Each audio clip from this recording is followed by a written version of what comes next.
I'm Dr. Sara Gottfried, the author of the New York Times bestseller, Younger. In my new book, I feature people who are aging impeccably, including my own patients, people I work with in my online courses, friends, and even new friends that I made when I stalked them at Whole Foods or my fitness studio.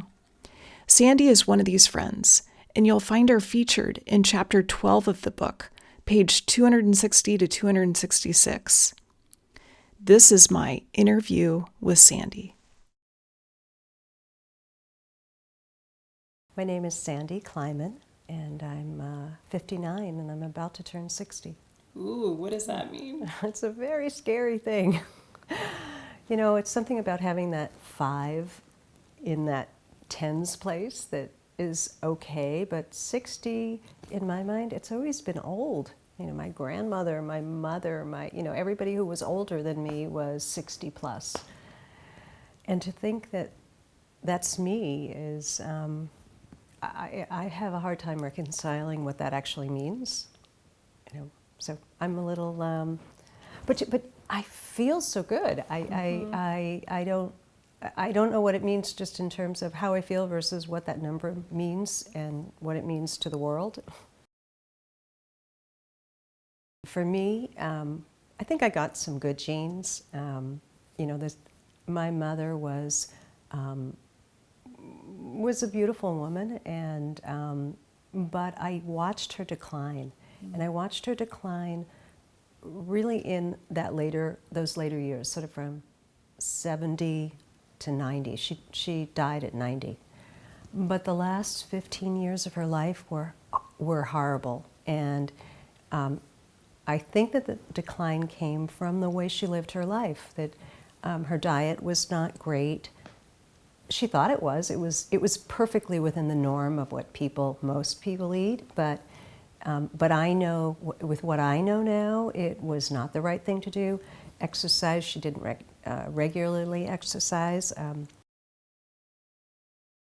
For me, a typical day, well, let me just say this, that I think growing up in the time of convenience foods, where fast foods, convenience foods became the norm, you know, that's kind of what I grew up eating, and it just, you know, that just seemed like it was normal. But when I started to learn about it, and I started to become aware, I think, when I was in my 40s, that I needed to, what I put into my body wasn't just about fueling it, but it was actually about nourishing it.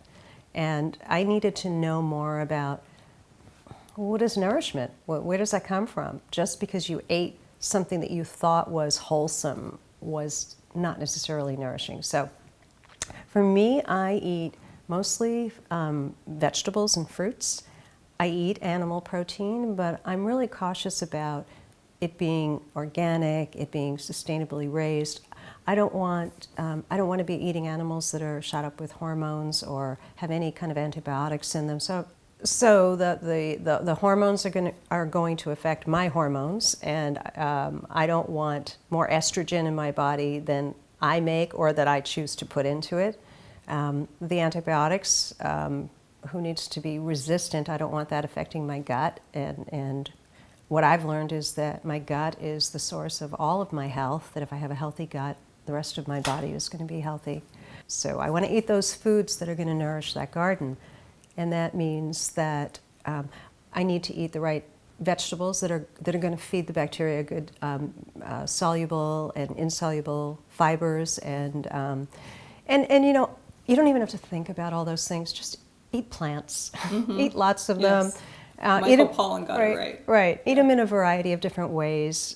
You know, I think it's important for me. It's important to eat raw things, but also to eat cooked things, and diversity. You know, not just eating the same thing, finding, you know, well, I like these 5 things and eating that and only that. So, right, and when I work with people, because I'll teach them how to cook, and for me that was really important to be able to cook, and to be able to cook foods that were not only beautiful but easy to make, and with variety. So I like to work with people in helping them get to that place so that they don't get stuck in salmon every night, or you know, something that just is not exciting. You know, eating is a really fun thing to do, and I think people get stuck and they think, well, if I'm going to be healthy, I have to give up that part of my life, and you don't. It was also at a time when the memory was starting to fade. It got to the point where I used to have to write everything down, and then I started looking at what I was writing down and saying, why did I write that down? So it just was getting worse and worse, and I always had a really good memory. I could just remember everything. So that concerned me. My energy was slipping. Libido was like almost non-existent. And I felt like I was just disappearing. And that didn't feel good, and I wanted more. So I started going to a doctor that was working in the anti-aging world. And it was the first time I'd heard about bioidentical hormones. And I remember going to my standard gynecologist, and I said to her, you know, I've been on birth control pills for 30 years. I mean, I don't think I'm getting a period any longer. Should I stop? And she's like, oh, okay, I think you could. And that was about as much conversation as we had about menopause. And that's ridiculous. Yes. And then I remember calling her and I said, what do you think about bioidentical hormones? And she said, oh, you don't want to take those. Don't even think about that. Think about it. And here I'd been on birth control pills, which was a synthetic hormone, so why was a natural hormone a scary thing? So I never saw her again. And then I started going to an anti-aging doctor and got on hormones, started testing for everything from a Nutri evaluation, looking at was I actually absorbing the foods I was eating. So the way it was described to me was that your body is like a symphony, and when you're younger, all of the parts are playing in tune, but as we age, things start to go out of tune. So the hormones start to decline, and the thyroid may be off a little bit. Maybe your gut is not absorbing the foods you're eating. So what I did find was I was out of balance. I was out of balance hormonally. My thyroid was slightly off. In the Nutri evaluation, it showed that I wasn't absorbing those micronutrients. I wasn't getting enough zinc. I wasn't getting enough copper. They were just, little things that are tiny, but when you start really, like you talk about biohacking these things, it actually makes a difference. So it took a while. It didn't just happen in one visit. It was over a period of time, and actually even now I'm constantly tweaking what's going on, because I may be going through a stressful period and all of a sudden it throws something off. My cortisol levels go up, or my hormones, I'm not metabolizing my estrogen the same way. So you're always kind of fine-tuning it. Right. It's also the difference between being normal and being optimal. Yes. Right. So, optimal is where I want to live. I don't want to live in that gray area. And most people end up sort of in a gray zone. They kind of get up, they're tired, you drink a bunch of coffee, you go up, and you kind of get tired in the middle of the day. And the other thing that really changed for me is I stopped eating gluten. I would find, I remember I would go to Starbucks and get, in the morning, this was years ago, and I would get a latte or a mocha, so I like the chocolate in it, and then I'd have a bagel. And I'd be fine for about an hour, and then I would just crash. And I remember one day driving over the Golden Gate Bridge, and just at 2 o'clock in the afternoon, just nodding off. There was no reason for that. I was getting enough sleep, but it was what I was eating. So when I took gluten out of my diet, it made such a difference in my energy level. So now I wake up in the morning and I get up. It's not like I don't want to get out of bed. I actually want to get out of bed. I want to get going. I go all day long, all night long, all through the end of the day, and then I sleep at night. It's like the most important thing. And those moments of waking up at 3 o'clock in the morning are gone.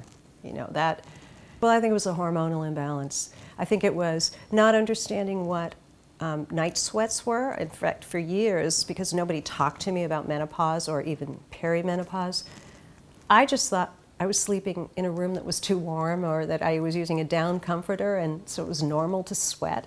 But it is not normal to be sweating at night.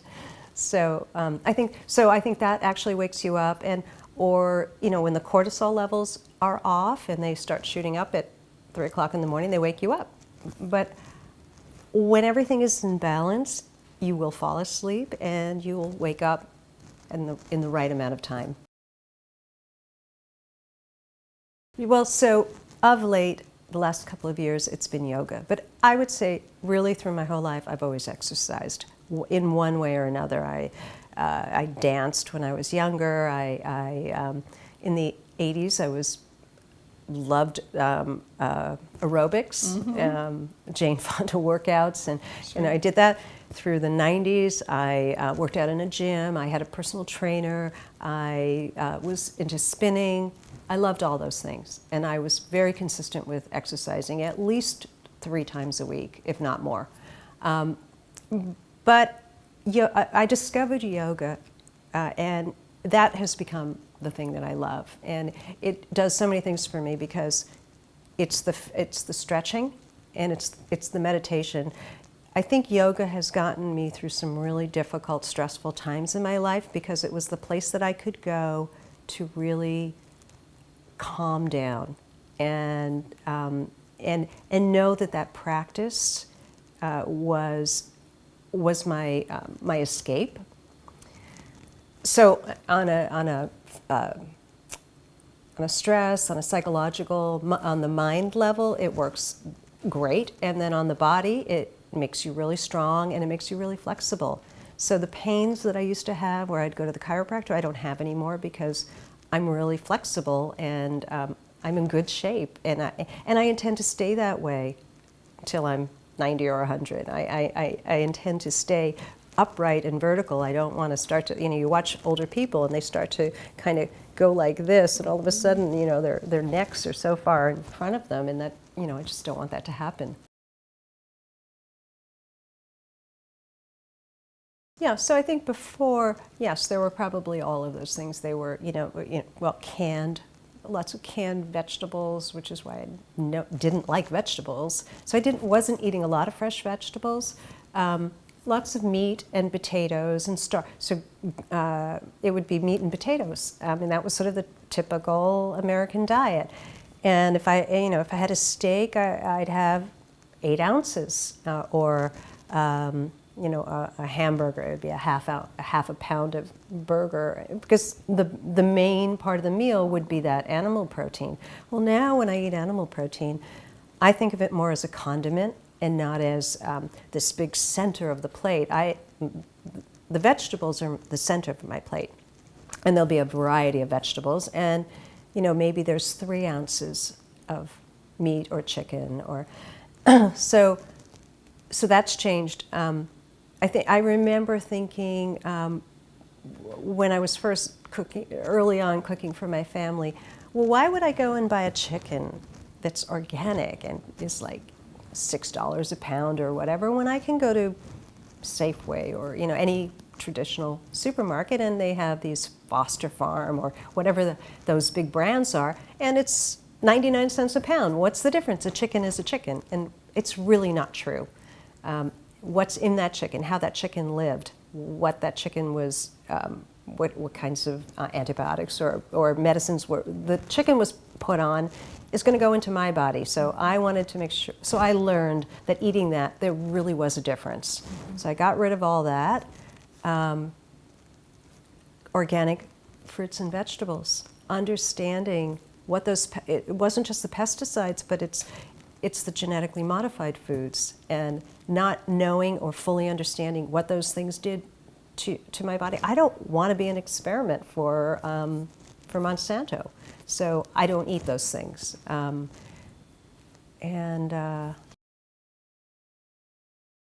Yeah, my glucose levels were high, and my hemoglobin A1C was kind of at the top end. And very common. Yeah, and it was very common. And I probably ate too much fruit, because I thought, well, I like the sugar in it, right? So I would, I didn't think I was eating Twinkies or, things that were bad for me, but if you're eating 4 pears a day or, peaches or high sugar fruits, it's too much. Or juice. I never drink juice anymore because now I understand that fruit juice is just this concentration of fructose. It's a lot like drinking a Coke. Yeah. So, so I don't drink those things. And so blood sugar, the other thing is I have learned how to make desserts and have something sweet, but eating the right kinds of things so that, so I make one.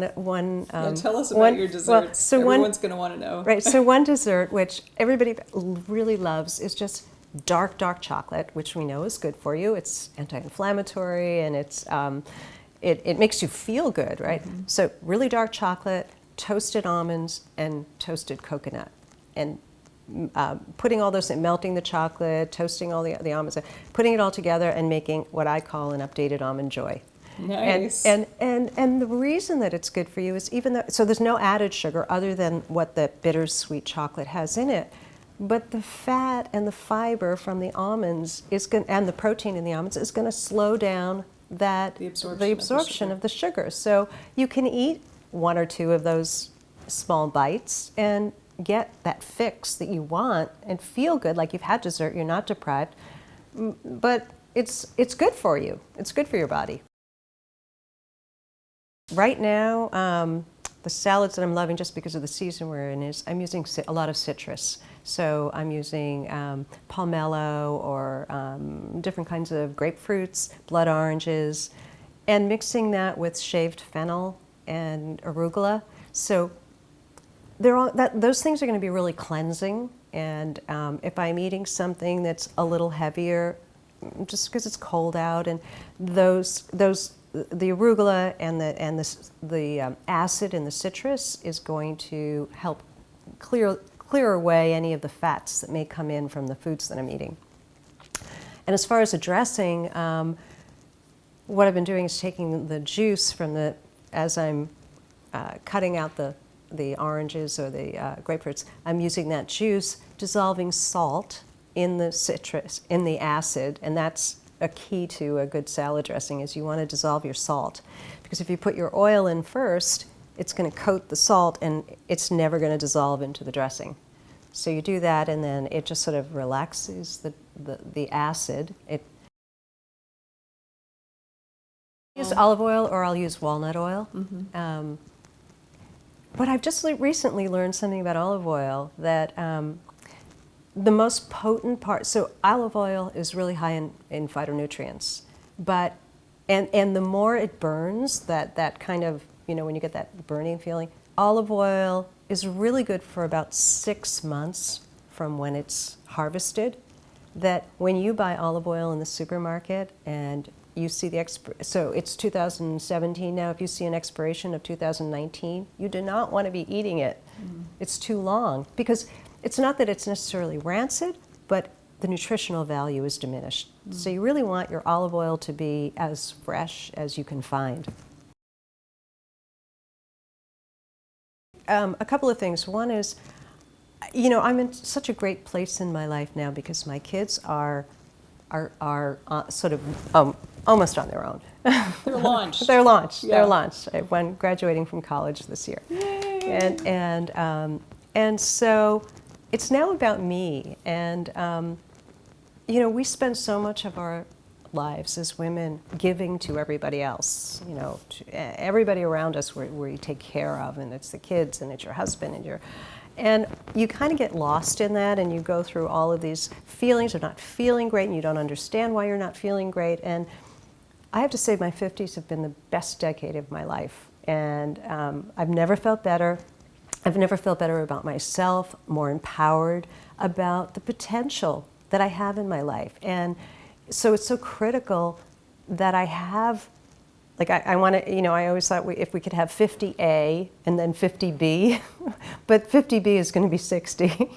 So it's going to change, and I think that You know, 60 is going to be the new 40. And there's no reason why with, you know, I feel, physically I feel better than ever. My mind is clearer than ever. And my life, I feel like I'm really born again now. I mean, not in any religious sense, but that I can do anything. And, you know, as long as I feel physically fit and healthy, that's it. If I'm healthy, I can do anything. Nope. The answer is no. No medication. I don't want it. I don't even take an aspirin. So no medications, no surgeries. I am scared of surgery, and I am not letting anybody cut my face. And I've seen so many women that it's almost like they have this one face that they put on women when they do surgery, and it's really scary. So no. I want to grow old looking like me. I just want to be the best me I can be.